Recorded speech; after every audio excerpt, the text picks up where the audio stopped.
वक्रतुण्ड महाकाय सूर्यकोटि समप्रभा निर्विघ्नं कुरु मे देव सर्वकार्येषु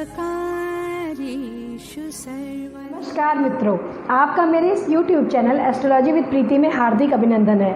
मित्रों, आज मैं लेकर आई हूँ हमारे ग्रहों के राजा सूर्य देव के तुला राशि के गोचर के विषय में कुछ जानकारियाँ। मित्रों, जैसा कि आपको विदित हो कि हमारे ग्रहों के राजा सूर्य देव वर्तमान समय में युवराज बुध देव की कन्या राशि में गोचर कर रहे हैं। आने वाली 17 अक्टूबर 2020 को हमारे ग्रहों के राजा सूर्य देव शुक्र देव की तुला राशि में अर्थात अपनी नीच राशि में गोचर करेंगे। मित्रों, समय नोट कर लें कि 17 अक्टूबर को सुबह 6:50 पर सूर्य ग्रह हमारी राशि चक्र की 7वीं राशि अर्थात शुक्र देव की तुला राशि उनकी नीच राशि में वो प्रवेश करेंगे और 16 नवंबर 2020 को तक वो इसी राशि में रहेंगे। मित्रों, जैसा कि आपको मैं पिछले वीडियो में बता चुकी हूँ कि सूर्य देव हमारी कुंडली में मान सम्मान प्रतिष्ठा, हमारे पिता, हमारे शरीर में हड्डियों और आँखों के कारक हैं। काल पुरुष की कुंडली में अगर आप देखें तो ये पंचम भाव को डिनोट करते हैं और पंचम भाव के कारक भी ये कहे जाते हैं अर्थात पेट को, संतान को यही प्रदर्शित करते हैं। तो मित्रों, इनका इसीलिए मैं कहती हूँ कि इनका कुंडली में मजबूत होना बहुत आवश्यक है। मित्रों, जैसा कि आप देखेंगे कि इस गोचर में हमारे राजा थोड़ी कमज़ोर अवस्था में रहेंगे। क्यों? क्योंकि वो अपनी नीच अवस्था में है। तो मित्रों, ये आप अपनी कुंडली में अवश्य देख लें कि आपकी कुंडली में सूर्य किस पोजीशन पर है। अगर वो नीच अवस्था में है तो कहीं ना कहीं ये गोचर आपके लिए कष्टदायक होगा। लेकिन अगर वो आपकी कुंडली में, लग्न कुंडली में कहीं ना कहीं पर वो उच्च अवस्था में या अच्छी अवस्था में है, अपनी मित्र राशि में है, तो वो अपना अशुभ प्रभाव कम करेंगे। तो मित्रों, देखिए कि इस गोचर का विभिन्न राशियों पर क्या प्रभाव पड़ता है, क्योंकि कहीं ना कहीं हमारे राजा कमज़ोर हैं तो हर चीज़ों में परेशानियां वो लाएंगे। तो मित्रों, देर ना करते हुए हम अपनी इस राशिफल को आगे बढ़ाते हैं। मित्रों, मैं आपको बता दूं कि यह राशिफल जो मैं बताती हूँ वो आप अपने चंद्र राशि और लग्न राशि दोनों से ही देख लें। मित्रों, देखिए चंद्र राशि, क्योंकि आपकी कुंडली में 50% चंद्र राशि का प्रभाव रहता है और 50% लग्न राशि का प्रभाव रहता है। तो कभी ऐसा और इस तरीके से आप गोचर को देखें, अगर चंद्र राशि और लग्न राशि दोनों से ही अगर वो सही आ रहे हैं तो इसका मतलब है वो अच्छा इफेक्ट डालेंगे। और अगर एक में अच्छा एक में खराब है तो वो 50% आपके लिए अच्छा गोचर साबित होगा और 50% खराब गोचर साबित होगा। तो मित्रों, देर ना करते हुए हम आज की इस चर्चा को आगे बढ़ाते हैं। मित्रों, राशियों के क्रम में पहली राशि है मंगल देव की ऊर्जा से भरी हुई मेष राशि। मित्रों, सूर्य ग्रह मेष राशि के 5वें घर के स्वामी है। 5वां घर प्यार, प्रेम आप जिसको कहते हैं, और प्रेम, रोमांस और बुद्धि, संतान आदि का को इंगित करता है। इस गोचर के दौरान आप देखेंगे कि आपके 7वें भाव में प्रवेश करेंगे। पंचम भाव का स्वामी 7वें भाव में प्रवेश करेगा तो कहीं ना कहीं आपके जीवन में उतार चढ़ाव आ सकते हैं। आपकी बुद्धि तो तेज होगी बिल्कुल, क्योंकि जहाँ पर सूर्य रहते हैं वहाँ पर वो ऊर्जा भर देते हैं। आपके अंदर ऊर्जा रहेगी, किसी काम को करने के लिए आप उत्सुक रहेंगे, लेकिन आपके लिए यह गोचर आपके जीवन साथी से मतभेद लेकर आएगा। क्रोध पर आप अपने कंट्रोल रखिए, क्योंकि मेष राशि के स्वभाव कि जातकों का स्वभाव ही होता है कुछ क्रोधी स्वभाव का होना, हड़बड़ापन, जल्दबाजी स्वभाव का होना उनकी स्वभाव में रहता है। इस पर आप कंट्रोल रखें। आप व्यावसायिक रूप से अगर आप कहीं ना कहीं पर जो पंचम भाव होता है वो प्लानिंग का होता है कि आपको अगर शेयर, सट्टा मार्केट इन सब में लगाना है तो आपको प्लानिंग करनी है। प्लानिंग करने के लिए आपको पंचम भाव को देखता है व्यक्ति, और वहाँ के स्वामी दुर्बल अवस्था में है, तो कहीं ना कहीं आपको उस भाव से संबंधित हर चीज़ को करने से पहले सोच समझ के करना है। पार्टनर से भी आपको बहुत क्रोध से बचकर रहना है। उसकी जो भी आपकी समस्याएं हैं उनको आप प्रेम से सुलझाएं। कहीं क्रोध आएगा तो हो सकता है कि आपकी बिजनेस पार्टनरशिप टूट भी सकती है। किसी भी बात को तूल देना अच्छा नहीं है। कार्य क्षेत्र में आपको परेशानियों का सामना हो सकता है कि करना पड़े, और इस राशि के जातकों का क्योंकि पंचम भाव संतान का भी कारक है, तो स्वास्थ्य पर, बच्चों के स्वास्थ्य पर विशेष ध्यान रखिए। पेट से संबंधित, हड्डियों से संबंधित, आँख से संबंधित कोई रोग उनको परेशान कर सकता है, और क्योंकि पिता कहीं ना कहीं के कारक सूर्य हैं, तो सूर्य पिता से मतभेद होने की भी पूरी संभावना है। आपके लिए उपाय है कि आप नित्य सवेरे सूर्य उदय के 1 घंटे तक ही आप ओम घृणी सूर्याय नमः का जाप करते हुए 3 बार जल अर्पण करें। राशियों के क्रम में दूसरी राशि है शुक्रदेव की वृषभ राशि। सूर्य ग्रह का गोचर अष्टम भाव में हो रहा है, जो कहीं ना कहीं प्रतियोगिताओं, शत्रुओं, आपकी रोग प्रतिरोधक क्षमता, रोग आप आदि के बारे में विचार किया जाता है।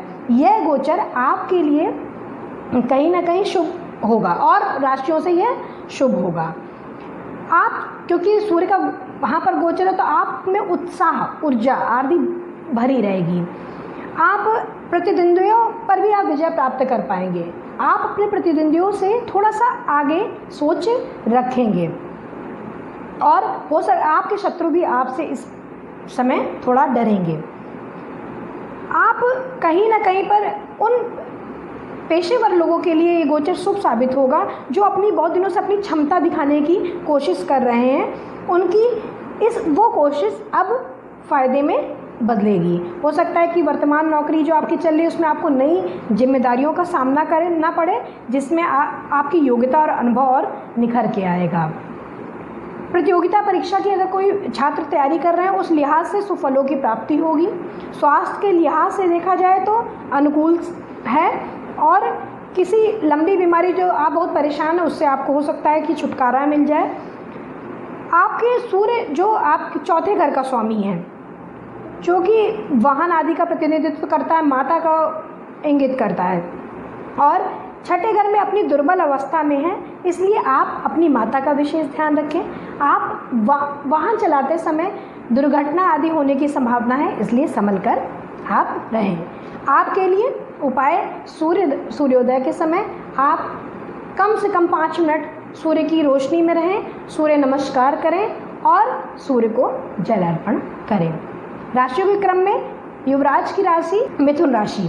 मिथुन राशि के जातकों के लिए सूर्य उनके प्रयासों के भाव के स्वामी है, अर्थात कहाँ के स्वामी होते हैं? ये साहस, पराक्रम, मेहनत आदि के स्वामी होते हैं।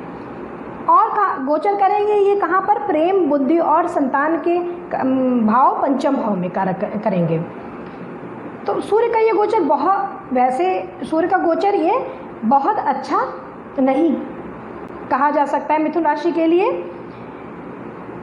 आपके अगर ज्योतिष में देखा जाए तो तीसरा भाव है, कहीं ना कहीं साहस, पराक्रम की को इंगित करता है, छोटी छोटी यात्राओं को इंगित करता है। और अगर उसका स्वामी दुर्बल अवस्था में है तो कहीं ना कहीं आपकी साहस, किसी भी काम को करने के लिए साहस पराक्रम आप कम करेंगे। और ध्यान रखिए, अगर आपने साहस पराक्रम नहीं किया तो आपके कार्य में सफलता नहीं प्राप्त होगी। कार्य क्षेत्र में आप बहुत सही प्रयास नहीं कर पाएंगे। जो प्रयास आपको करना चाहिए, आप उस प्रयास करने में आप असफल रहेंगे। कहीं ना कहीं आपको आलसपन घेर सकता है। जो आप यात्राओं से भी बचिए। जहाँ तक ज़रूरत हो यात्रा से बचें। जब बहुत आवश्यकता पड़े तो ही आप यात्रा करें। आपके छोटे भाई बहनों का भी कारक क्योंकि ये है, तो छोटे भाई बहनों से मतभेद हो सकता है। थोड़ा सा आप उनसे अपनी वाणी पर बिल्कुल कंट्रोल रखें, उनकी बातों को सुने। हो सकता है कि आपके और उनके बीच में गलतफहमियाँ आ सकती हैं। आपकी कोई भी जितने भी रिलेशन आपके चल रहे हैं, आपका चाहे वो जीवन साथी हो, चाहे वो आपका लवमेट हो, कोई भी हो, उससे आप अपनी बातों को एकदम क्लियर बात करें। कोई बात को ऐसा मत रखिए कि वो बात बाद में आप लोगों की लड़ाई का कारण बने। गलतफहमियाँ हो सकती हैं, गलतफहमियों से बिल्कुल बचें। आप अपनी जो भी आपकी भावनाएं हैं उनको अपने लवमेट से व्यक्त करें। और अगर स्वास्थ्य की बात रखी जाए तो बाहर का तला भुना और इस टाइप की चीज़ों को बिल्कुल ना खाएं, क्योंकि जब पंचम भाव में वो गोचर करेंगे तो कहीं ना कहीं आपको पेट से संबंधित वो रोग देख सकते हैं। जलन की होना, क्योंकि जिस भाव में रहेंगे वहाँ के भाव को जलाते हैं, वहाँ पर ऊर्जा उत्पन्न कर देते हैं। तो पेट के भाव में करेंगे तो पेट में जलन की प्रॉब्लम होना, परेशानी होना, ये सब समस्या आपके लिए आएगा। इसलिए बाहर के खाने खाने से बचें। और पेट से संबंधित कोई समस्या क्योंकि आपको हो सकती है, शारीरिक गतिविधियों पर ध्यान रखें, योग ध्यान इन सब चीज़ों को ध्यान रखें, क्योंकि ऊर्जा बहुत है, ऊर्जा को कहीं सही दिशा में ले जाएं। पंचम भाव पेट से संबंधित क्योंकि कहीं ना कहीं रोग दे सकते हैं, तो आपको सादा खाना खाने में ही आपकी भलाई है। आपके लिए उपाय कि रविवार के दिन आप गेहूं का दान करें। राशियों के क्रम में चौथी राशि है चंद्रदेव की कर्क राशि। कर्क राशि आपकी कुंडली में ये द्वितीय भाव के स्वामी हैं। द्वितीय भाव कहीं ना कहीं परिवार, आपकी बचत आदि का कारक है। इस गोचर काल के दौरान सूर्य देव जो हैं वो चतुर्थ भाव में गोचर करेंगे। चतुर्थ भाव में वो भी दुर्बल अवस्था में, क्योंकि नीच अवस्था में है। तो दुर्बल अवस्था में जब वो गोचर करेंगे तो चतुर्थ भाव को कहीं ना कहीं वो कमज़ोर करेंगे, मतलब माता का स्वास्थ्य बिल्कुल कमज़ोर होगा। साथ ही आपको वाहन से आपके घर में कलह की स्थिति बन सकती है, क्योंकि जब सूर्यदेव वहाँ पर रहते हैं तो आपके सुख को कम करेंगे। सुख कहाँ पर होता है? आपको सबसे ज़्यादा सुख अपने परिवार से प्राप्त होता है, तो आपके परिवार में कलह की स्थिति आ जाएगी, आपके माता के स्वास्थ्य में परेशानी आएगी। तो कर्क राशि के जातकों के लिए यह गोचर बिल्कुल शुभ नहीं है। क्यों? इसलिए शुभ नहीं है क्योंकि देखिए चतुर्थ भाव में किसी भी ग्रह का गोचर बहुत अच्छा नहीं होता है, और जब वो भी सूर्यदेव जैसे ग्रह वो भी नीच अवस्था में, तो कहीं ना कहीं कष्ट लेकर ये गोचर आएगा। पेशेवर रूप से अगर देखा जाए, व्यावसायिक रूप से अगर देखा जाए, तो द्वितीय भाव आपके संसाधनों की ओर इशारा करता है। दुर्बल अवस्था में होने से आप अपने उन संसाधनों का सही प्रयोग नहीं कर पाएंगे। आपकी बचत करना चाहेंगे, बचत नहीं हो पाएगी। वाणी आपकी कहीं ना कहीं कठोर होगी, वाणी आपकी, आप अपनी बातों को सही से कह नहीं पाएंगे, और आपके कार्य क्षमता भी आपकी कम होगी, जिससे आपके कार्य क्षेत्र पर भी प्रभाव पड़ेगा। इसलिए आप जितनी भी व्यावसायिक चीज़ें हैं उस पर विशेष ध्यान रखिए। माता के विषय में विशेष ध्यान रखें, और प्रॉपर्टी के बारे में भी कोई भी लेन देन आदि में है तो 1 महीने का गोचर है, इसे निकल जाने दीजिए, उसके बाद ही किसी तरीके का आप लीजिए कोई भी फैसला अगर आपको लेना है। और आप अपने स्वास्थ्य जीवन पर आपको देखा जाए तो आपको वाहन चलाने में सावधानी, आँखों से संबंधित आपको समस्या हो सकती है, और आपके हड्डियों से संबंधित आपको समस्या हो सकती है, क्योंकि हो सकता है कि इस समय आपको अनिद्रा की समस्या भी हो जाए, आप तनावग्रस्त हो जाएं, जिससे आपकी आँखों पर बुरा प्रभाव पड़े। खासकर क्योंकि सूर्यदेव दाईं आँख को इंगित करते हैं, तो दाईं आँख पे हो सकता है कि आपके प्रभाव पड़े। इसलिए आप स्ट्रेस कम लें, 7-8 घंटे की बढ़िया नींद लीजिए, और अपने बॉस से किसी भी तरीके की चीज़ों को डील करते हुए बहुत सावधानी बरतें, क्योंकि काम आप ज़्यादा करेंगे और आपको रिज़ल्ट बहुत कम मिलेगा। आपके लिए एक उपाय, सूर्य देव को अर्घ दीजिए नित्य, और अर्घ देते समय ध्यान रखिए कि जल जमीन पे ना पड़े। 3 बार अर्घ ओम आंग आदित्याय नमः, ओम आंग आदित्याय नमः। और रविवार के दिन गुड़ का दान करें। राशियों के क्रम में सूर्यदेव की स्वराशि सिंह राशि। सिंह राशि के जातकों के तृतीय भाव में सूर्य ग्रह का गोचर होगा। इस भाव से, तृतीय भाव से आपको साहस, पराक्रम, इच्छाओं, छोटे भाई बहनों के बारे में विचार किया जाता है। सूर्य की यह स्थिति बताती है कि आपकी महत्वाकांक्षाएं बहुत तीव्र होंगी, बहुत तेज होंगी। आप कुछ भी नया करने से बिल्कुल नहीं हिचकिचाएंगे, और हो सकता है कि आपको सफलता भी इसमें मिले। रचनात्मकता इस समय आपके लिए शिखर पर है। आपको मतलब आप जो कुछ करेंगे, जो भी काम करेंगे, उसको ऐसा करेंगे कि आपको उच्च अधिकारियों से सराहना भी प्राप्त होगी। क्षमताओं का आप अपना पूरा इस्तेमाल करिए, बहुत अच्छा समय है। अगर आप खेलकूद जैसे किसी कैरियर में आगे बढ़ना चाहते हैं तो बहुत सही समय है, आगे बढ़िए। घर का माहौल भी आपका अच्छा रहेगा। और सिंह राशि के जातक देखिए कहीं ना कहीं पे अपने आत्मसम्मान, क्योंकि सूर्य देव की राशि है, तो अपने आत्मसम्मान की भावना उनके लिए बड़ी महत्वपूर्ण होती है।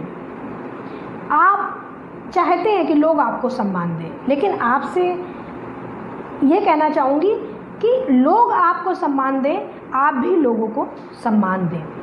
इस भावना के साथ ही आप आगे कोई काम को करें। जिस तरह आप सम्मान चाहते हैं, उसी तरह आप दूसरों को भी सम्मान प्रदान करें, क्योंकि कहीं ना कहीं ये जो आपका जो आत्मसम्मान की भावना है, वो कब घमंड में परिवर्तित हो जाती है ये आपको भी पता नहीं चलता है। इसलिए इस पर आप कंट्रोल रखें, और हो सकता है कि इस भावना से ही आप जीवन में कई अच्छे आने वाले कुछ ऐसी चीज़ें होती हैं जो आपके हाथ से निकल जाती हैं।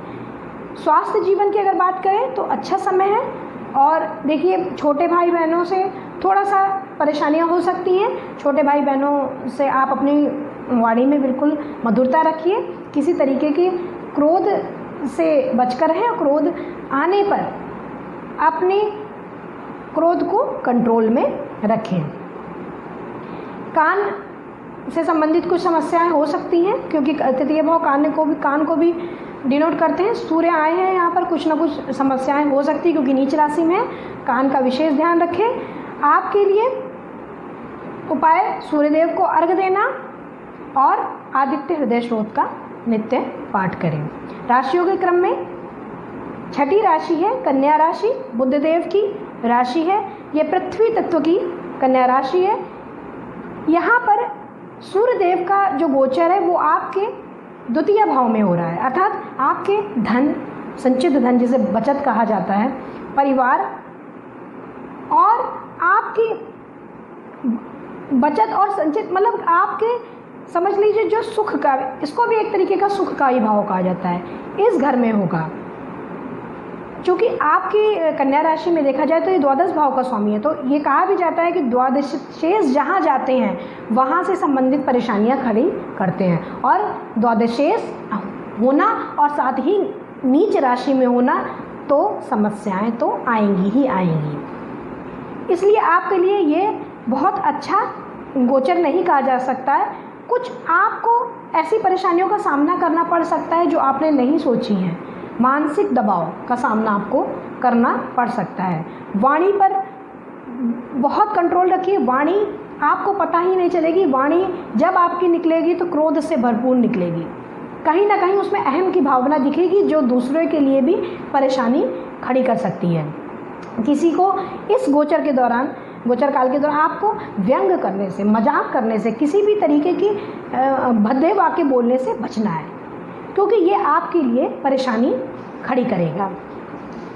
अगर आप आर्थिक रूप से देखें समय अच्छा नहीं चलेगा। 1 महीने का समय है, किसी भी व्यावसायिक निर्णय लेने से पहले सोच लें, समझ लें, 1 महीने को निकल जाने दीजिए।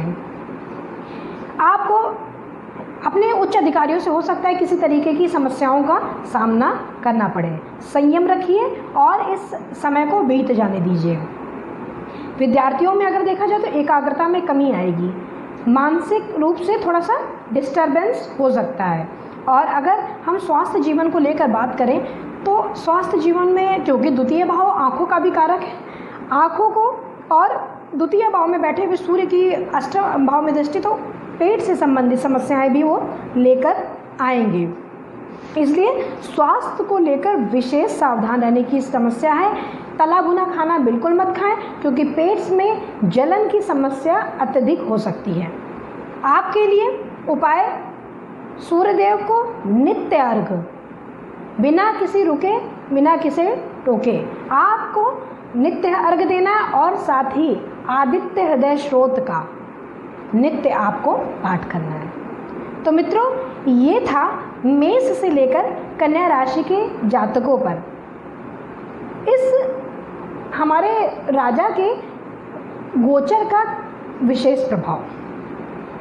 मित्रों, जानती हूँ कि इस हमारे ग्रहों के राजा सूर्यदेव इस समय नीच अवस्था में है, वो भी विकल अवस्था में है, थोड़ा परेशान है, तो परेशानी ही लेके आएंगे। लेकिन इसको हमें ध्यान में रखते हुए हर राशि के लिए मैं सिर्फ एक सलाह देना चाहती हूँ कि सभी लोग इस 1 महीने में बहुत महत्वपूर्ण कार्यों को थोड़ा सा रोक दें।